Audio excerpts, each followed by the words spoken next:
Most airmen are carrying pressure, and many are overloaded and about to break. And the problem isn't that you're weak, it's that you've been strong for too long without relief. You're carrying missions pressure, family pressure, leadership expectations, and the weight of it all is crushing. There's a weight that most people will never see, but you feel it every day. Welcome to Rhythm of Resilience. I'm Michelle Faust, and this is Surrender Under Pressure, where we talk about how to stay strong without carrying everything alone. The military life is marked by early mornings and late nights, a constant readiness mindset, leadership above and responsibility below, family needs and mission demands colliding. You don't get to fall apart. You don't get to check out. So, what do? You carry it. Now, we carry all the responsibilities, but there is an emotional weight, things that people do not see that we carry. There's an emotional weight that is unspoken stress, mental load that leads to decision fatigue, and a spiritual disconnect that at our core leaves us running on empty. The danger isn't pressure, the danger is carrying pressure alone. You are never meant to carry pressure alone. God's word says in Matthew 11:28 through 30, it says, "Come to me, all you who are weary and burdened, and I will give you rest. Take my yoke upon you and learn from me, for I am gentle and humble in heart, and you will find rest for your souls." And verse 30 is key. "For my yoke is easy and my burden is light." We all have pressure, but God is calling us to surrender and cast that pressure, cast that burden, that invisible weight to the Lord.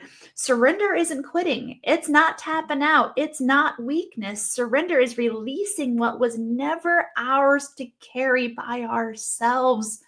And this is reflected in 1 Peter 5:7, and it says, "Cast all your anxiety on him because he cares for you." Now, cast is an intentional action. It's not passive, it's not theoretical. Unless we make an intentional choice to say, "God, I surrender these invisible pressures to you," we will continue to carry them, and not just carry. Most of us don't surrender these things. We stockpile them, and then we wonder why we are crushed emotionally and practically under these burdens that we were never supposed to carry alone. Now, I lived through something like this many years ago. My husband and I were married, and our marriage wasn't good. He was serving in communications in the United States Air Force, and every day he came home with two phones, and he was always in a state of readiness. He held the pressure of being on call 24/7. He held the pressure of a failing marriage and four small children that always demanded more than he had to give. He never failed to show up for duty, but the pressure took a deep emotional toll. Anger, bitterness, and being critical became how he dealt with life. The pressure drove him to become someone who was destroying our marriage. My husband was carrying too much, and he did not even realize it. Now, the healing that my marriage had, that the Lord did not come from my husband abandoning his responsibilities.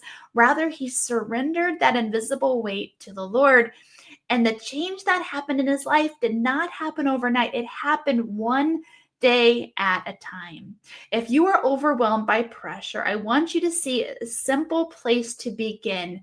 Resilience under the pressure begins by dropping just one invisible thing at a time and telling God, "Today, I don't try to fix everything. I release to you one thing." An example is release to him one worry, one outcome that you're trying to control, one pressure that you're holding alone. And this could sound like, "God, I have been carrying this and I'm giving it back to you." Dropping one thing does not mean we step away from our duty or our responsibility. It means we give it to God and allow him to give us his strength to carry what we are called to. His strength is what we need, because we can't just step away from our responsibilities or our duty, but we need to rely on the Lord for his strength. But we must surrender that invisible weight to him. Start with surrendering one thing. Now, I want to give you 3 things to remember today if you're feeling crushed by the pressures of military life. Number 1, you were never called to carry the weight. You were only called to carry the calling. The mission matters, your role matters, but the weight that you've attached to it, the pressure to control outcomes, to hold everything together, to never feel weak, was never assigned to you by God. Surrender doesn't remove your responsibility, it removes the burden that's crushing you. Number 2, strength isn't proven by how much you can hold. It is revealed by what you release. This is powerful. For so long, strength has looked like endurance without emotion, pushing through without pause. But real kingdom strength says, I trust God enough to let this go. Releasing pressure isn't failure, it's faith in action.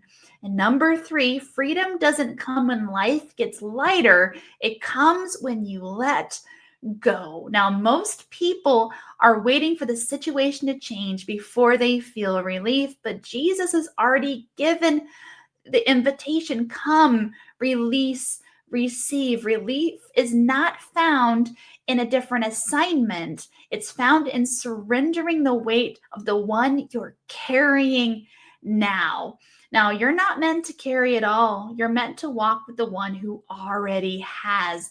You don't have to collapse to get relief. You don't have to break to let it go. You just have to stop carrying what was never yours.